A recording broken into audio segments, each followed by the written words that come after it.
오늘 함께 나누실 하나님의 말씀은 이사야서 43장 18절에서 21절 말씀이 되겠습니다. 제가 봉독하겠습니다. 너희는 이전 일을 기억하지 말며 옛날 일을 생각하지 말라. 보라, 내가 새 일을 행하리니 이제 나타낼 것이라. 너희가 그것을 알지 못하겠느냐? 반드시 내가 광야의 길을 사막의 강을 내리니 장차 들짐승 곧 승냥이와 타조도 나를 존경할 것은 내가 광야의 물을 사막의 강들을 내어 내 백성 내가 택한 자에게 마시게 할 것임이라. 이 백성은 내가 나를 위하여 지었나니 나를 찬송하게 하려 함이니라. 새해가 되면 늘 하는 인사말이 있죠. 새해 복 많이 받으세요. 이런 인사를 하기도 하고 또 이런 인사를 많이 받습니다.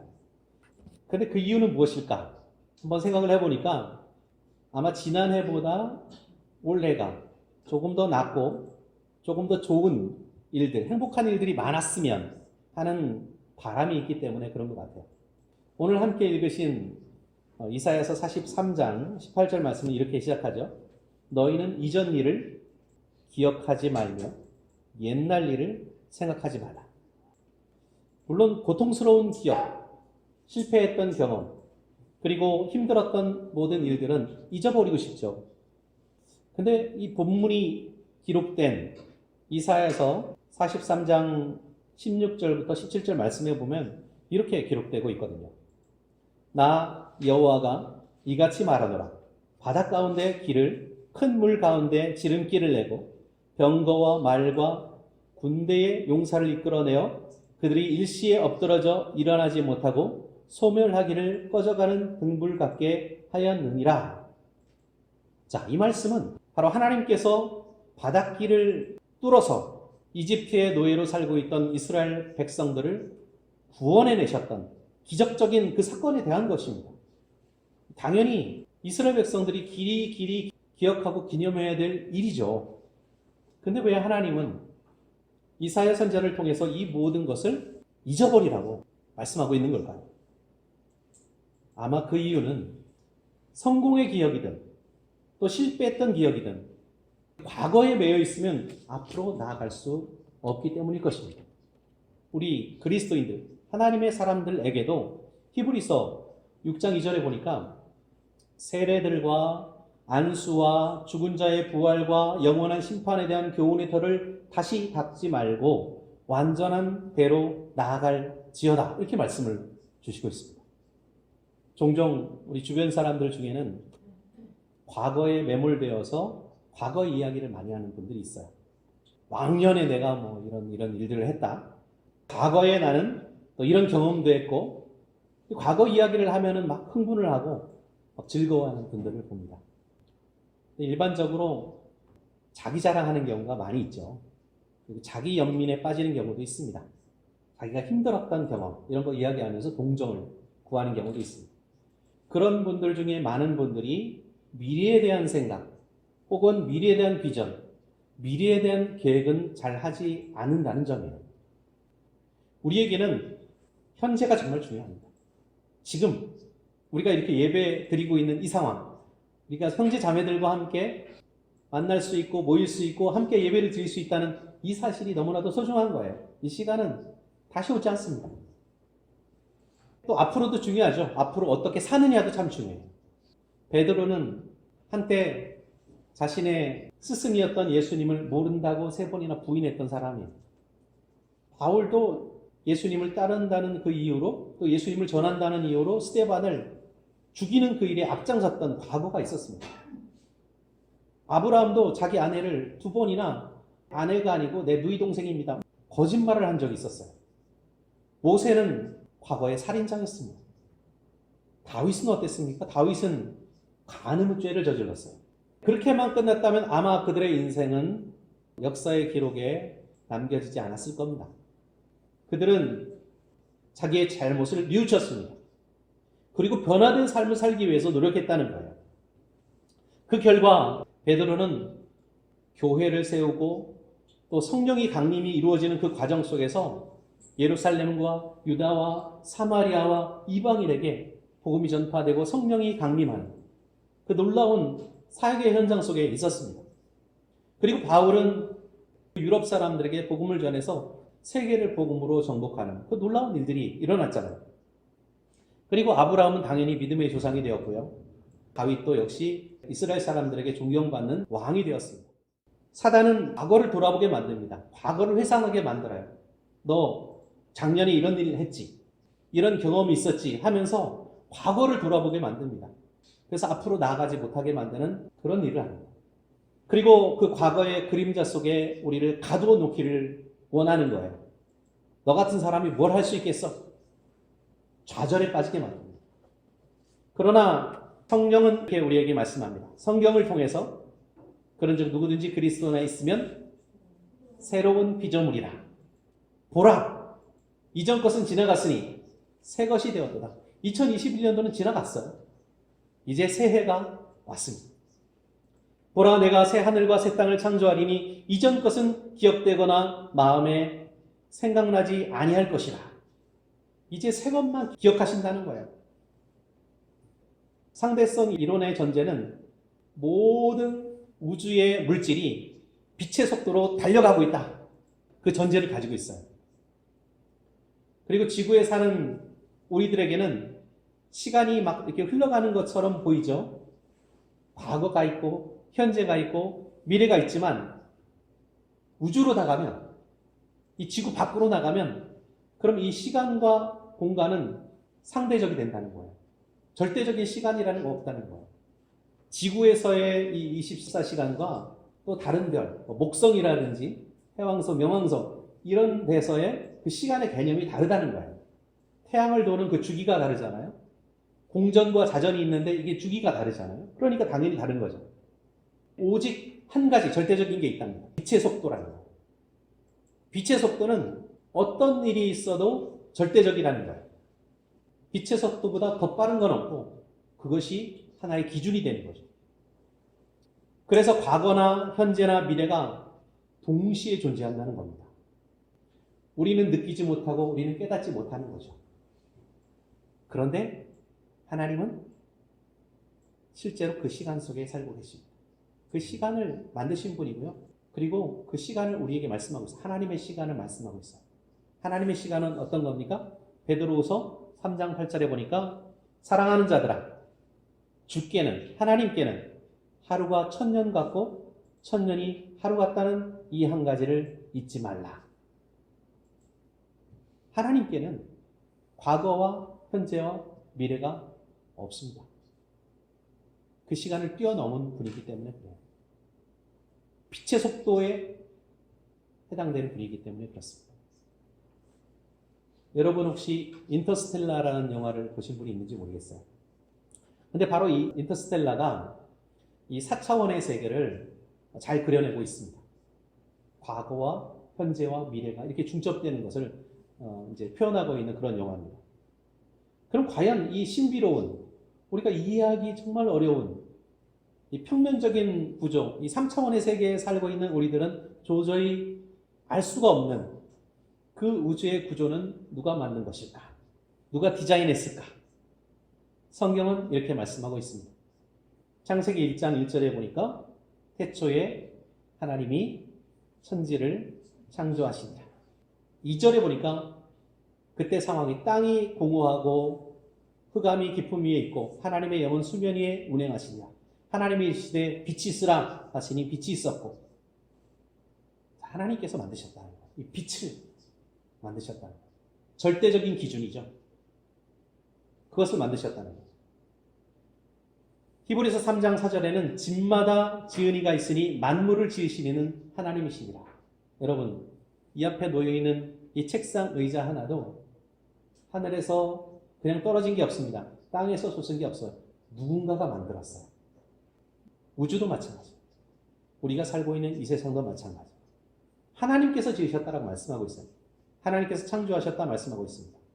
느헤미야서 9장 6절에 보니까 오직 주는 여호와시라. 하늘과 하늘들의 하늘과, 하늘은 우리가 눈에 보는 하늘이죠. 하늘들의 하늘은 뭐예요? 우주죠. 하늘 위에 있는 하늘, 우주예요.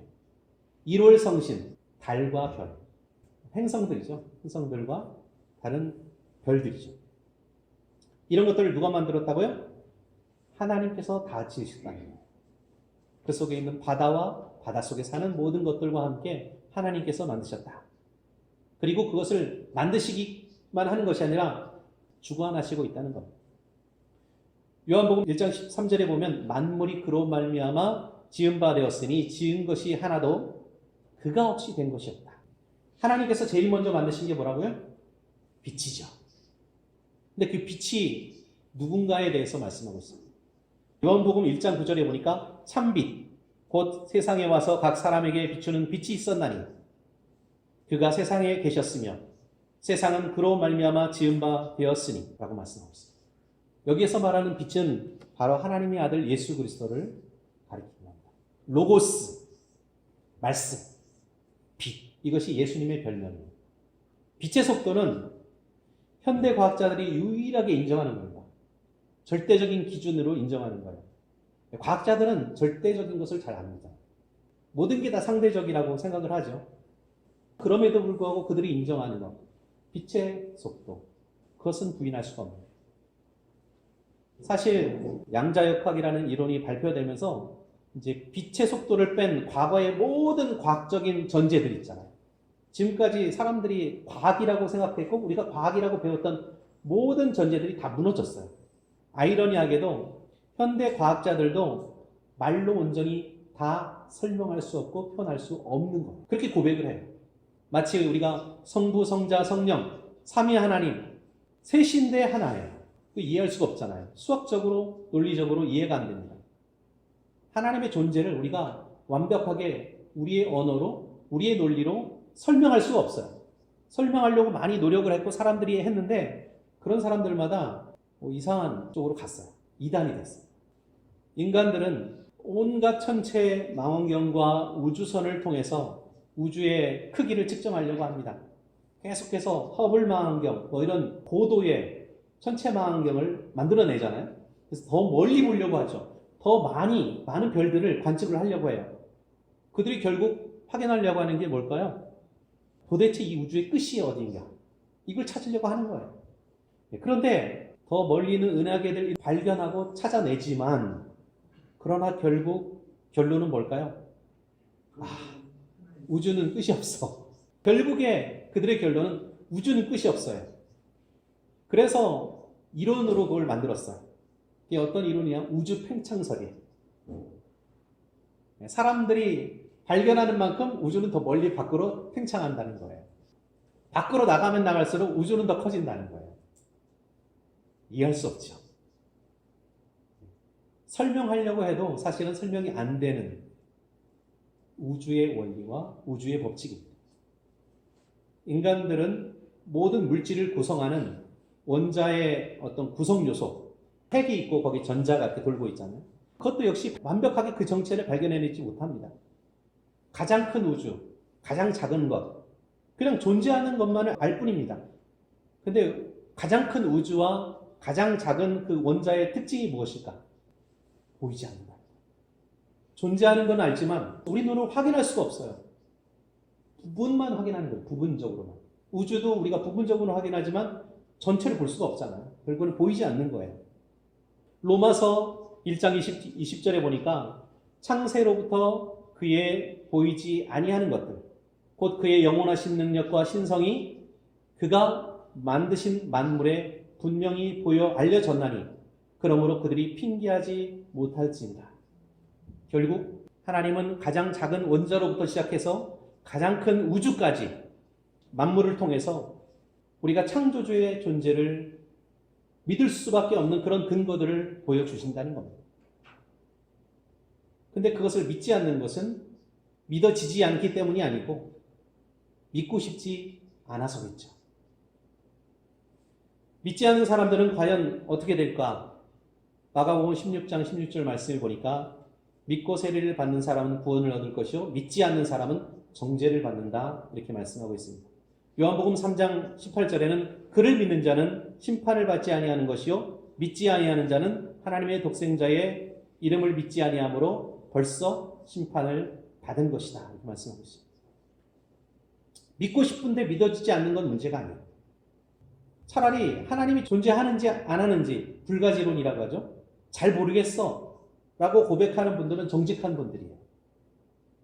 하지만 하나님은 없어 라고 단정을 하거나 믿고 싶지 않아서 이 핑계 저 핑계를 대는 사람들은 결국 자기를 스스로를 기만하는 것에 대한 심판을 피할 수가 없다는 것입니다. 과거의 나의 모습이 어떠했든지 이제 우리는 과거에 머물지 말고 앞으로 나가야 됩니다. 하나님이 2021년에 우리의 시간과 생명을 끝내지 않으시고 2022년까지 연장시켜 주시고 새로운 기회를 주신 것은 분명히 하나님의 계획과 뜻이 있었을 거라고 생각을 합니다. 그것이 무엇을 위한 기회일까? 그것을 고민하고 생각해 볼 수 있는 저와 여러분이 될 수 있기를 바랍니다. 오늘 말씀에 의하면 새로운 일을 위해서라고 말씀하고 있어요. 새로운 일을 보여줄 것이다. 하나님이 우리를 위해서 예비하신 좋은 일, 선한 일, 기쁜 일, 새로운 일. 우리가 어린 시절 소풍을 가면 꼭 하는 행사가 있었습니다. 그렇죠. 보물찾기. 2022년도 이 새해는 또 오늘 예배에 참여하고 있는 모든 분들에게 보물찾기와 같은 한 해가 될 수 있기를 바랍니다. 하나님은 우리가 진짜로 가장 귀한 보물을 찾기를 원하십니다. 그래서 마태복음 13장 44절에 보니까 천국은 마치 밭에 감추인 보화와 같다라고 말씀하고 있습니다. 이것을 발견한 후에 숨겨두고 기뻐하며 돌아가서 자기 소유를 다 팔아서 그 밭을 샀느니라 라고 말씀하고 있습니다. 하나님이 우리에게 주시는 가장 좋은 보물은 물론 예수 그리스도 안에 있는 구원입니다. 천국의 소망입니다.